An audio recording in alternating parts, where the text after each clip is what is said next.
നമസ്കാരം സുഹൃത്തുക്കളെ, നമ്മളിന്ന് കാണാൻ പോകുന്ന ഒരു വ്യത്യസ്തനായ ഒരു വ്യക്തിയാണ്. ഒരു മാഷാണ്. ആ മാഷിൻ്റെ വീട്ടിൽ ഒട്ടനവധി പുരാവസ്തുക്കളാണുള്ളത്. നമ്മുടെ ജീവിതത്തിൽ ഇതുവരെ കാണാത്ത ഒട്ടനവധി പുരാവസ്തുക്കളാണ് നമ്മൾ കാണാൻ പോകുന്നത്. കണ്ടു കഴിഞ്ഞാൽ തന്നെ കാണാം നമ്മൾ ഈ വീടിൻ്റെ മുൻവശത്ത് ഇത് കണ്ടില്ലേ, ഇത് ഒട്ടനവധി വിഗ്രഹങ്ങളാണ് ഇരിക്കുന്നത്. ഇത് മാത്രമല്ല, ഈ വീടിൻ്റെ അകത്ത് കയറി കഴിഞ്ഞാൽ ഈ വീടിൻ്റെ അകത്തളങ്ങളിൽ നമ്മളുടെ ബെഡ്റൂമിലും ഹാളിലും അതുപോലെ തന്നെ കിച്ചണിലടക്കം പുരാവസ്തുക്കളാണ്. അപ്പോൾ നമുക്കിന്ന് ഈ വിശേഷമാണ്. നേരെ വീഡിയോയിലേക്ക്. വീടിൻ്റെ മുകളിൽ കയറിയപ്പോഴേ നമ്മളെ കണ്ണിൽ പെട്ട ഒരു സാധനമാണ് ഇതാ ഈ കാണുന്നത്. ഇത് ഒരു അപൂർവം ഫാനാണ് അല്ലേ മാഷ്? ഈ ഫാൻ എന്താണ് പ്രത്യേകത?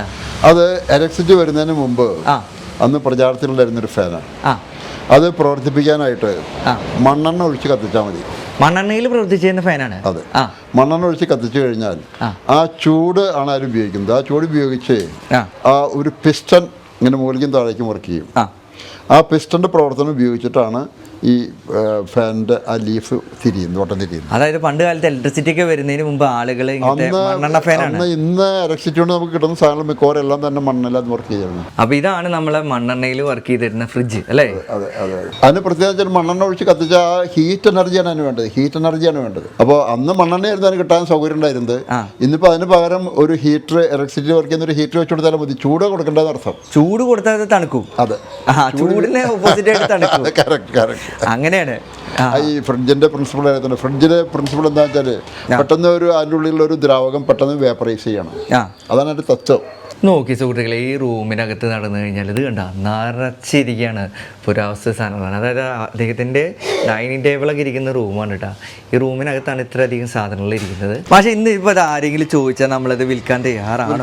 അതിന് കാരണം പറയാം. എൻ്റെ മനസ്സിൽ ഈ സാധനങ്ങൾ ഇങ്ങനെ വിൽക്കുകയും എക്സ്ചേഞ്ച് ചെയ്യുകയും ചെയ്യാതെ എൻ്റെ കയ്യിൽ വന്ന സാധനം മുഴുവൻ സൂക്ഷിക്കുമ്പോൾ എനിക്ക് ഒരു ആഗ്രഹം മനസ്സിലുണ്ടായിരുന്നു. എൻ്റെ സ്വന്തമായിട്ട് ഒരു മ്യൂസിയം അവസാനം ഉണ്ടാക്കുന്ന ഒരു ആഗ്രഹം എനിക്കുണ്ടായിരുന്നു. അപ്പോൾ അതുകൊണ്ടാണ് ഞാൻ എൻ്റെ കൈവശം വന്നിട്ടുള്ള പഴയ പുസ്തകങ്ങളായാലും സ്റ്റാമ്പ്സ് ആയാലും കോയിൻസ് ആയാലും പുരാവസ്തുക്കളായാലും ഏത് സാധനമായാലും ഞാൻ കൈമാറ്റം ചെയ്യാതെ കയ്യിൽ നിന്ന് നഷ്ടപ്പെടാതെ സൂക്ഷിച്ചുകൊണ്ടിരുന്നതിൻ്റെ ഉദ്ദേശം അതായിരുന്നു.